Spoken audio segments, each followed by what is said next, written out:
good to see all of you. Go ahead and be seated. Thank you so much for that wonderful welcome, and thank you to Deputy Secretary Kari Huffman. He's been fantastic, hasn't he? Let's give him a round of applause. Thank him.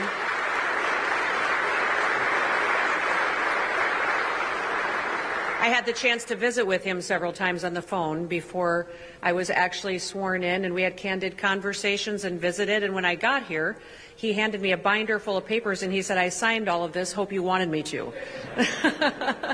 But I've enjoyed spending time with him and with all of you. Thank you for welcoming me so much.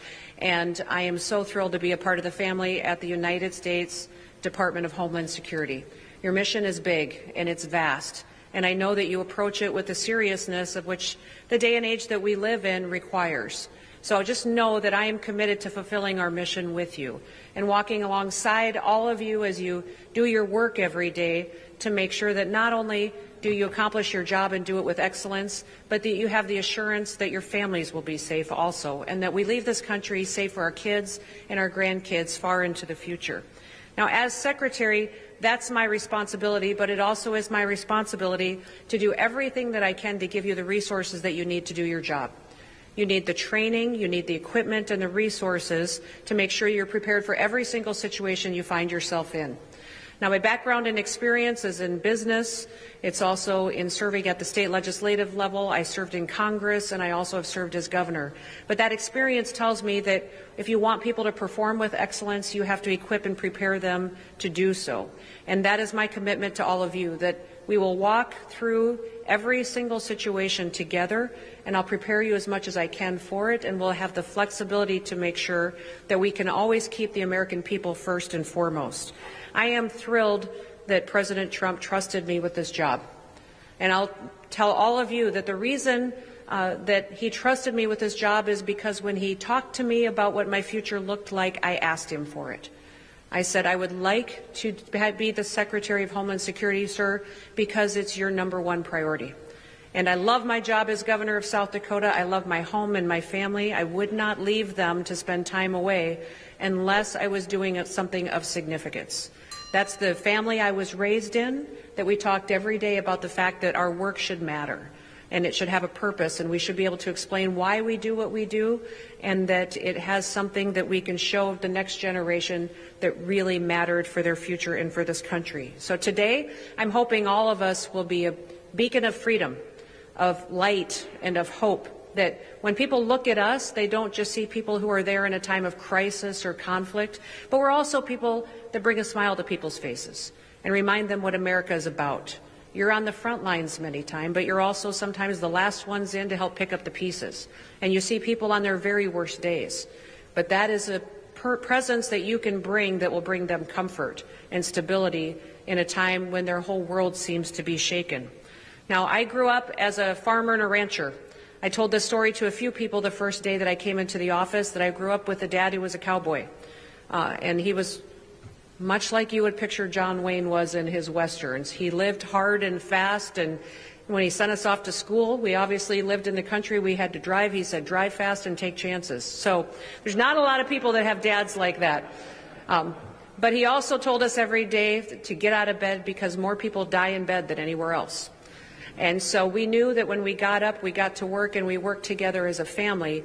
But that also taught me a lot about how you need to live your example, and an example in front of the people that you lead of what you want them to do, but they also could respect you in the process of being in front of that organization. The one story I'll tell you, and I shared it with Kari the other day about my dad, was I remember one time I was building fence with him when I was about 10 years old. And we were building fence, stretching wires, and out there putting up about 1.5 miles of this fence. And he turned to me and he said, Christy, where's the post maul? Which is the post pounder that you pound the posts in with. And I turned to him and I said, it's in the truck. And he said, go get it. So with my dad, you ran everywhere you went. I turned and ran to the truck, grabbed the post maul, brought it back to him, handed it to him. And as I handed it to him, he said, you should know what I need before I know what I need. And I remember being a 10-year-old girl thinking, how am I ever going to know what he needs before he knows what he needs? But what he was doing was teaching us to think ahead and to think 3 steps ahead of what he needed and have it ready and prepared for him so he could be more efficient, he could get more work done, and we could do a better job. That he should never have to wait for the next tool or piece of equipment that he was asking for, that I should have already figured it out and had it waiting for him. That is what our job is as well here at the Department of Homeland Security. We prepare ahead and think 3 steps ahead so that people have what they need before they need it. We have lots of stories and lots of experiences where we've responded beautifully or we've been there, provided safety and security investigation, protected communities, picked up the pieces after disasters, kept them safe as they flew, protected their cyber infrastructure. All of the agencies under this umbrella, the work that you do is excellent. And then we all remember times we maybe could have performed a little bit better. I will challenge you to think ahead and to think what people might need before they actually need it, how we can pre-deploy resources, how we can be more efficient, and how we can be more nimble to respond to the situations that we find ourselves in. We do have some challenges, and the world is a dangerous place. And we've got dangerous, evil foreign governments that want to take us down. We will be the first line of defense for anybody that's in the American homeland. We will do everything that we can to protect the American people. We have jurisdiction over people who live here, people who leave here, and people who come here. We have jurisdiction over products that come into this country and which ones leave. We have jurisdiction over our internet, what comes in, what goes out, what kind of business has. Virtually, I tell people we have jurisdiction over everything. And we will exercise all legal authorities that we have to protect this country because it is the only last light of freedom left. We woke up this morning more blessed than 99% of the people in this country because we woke up in the United States of America. We woke up in a country where we get to exercise our freedoms, and that responsibility has been laid at our feet, and I know that the people in this room and the people in this department are up to the challenge and up to the task.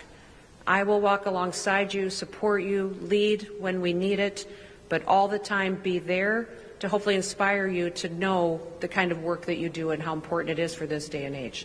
So may God bless you, may God bless the United States of America, and may God keep us all safe. Thank you. Thank you for being here.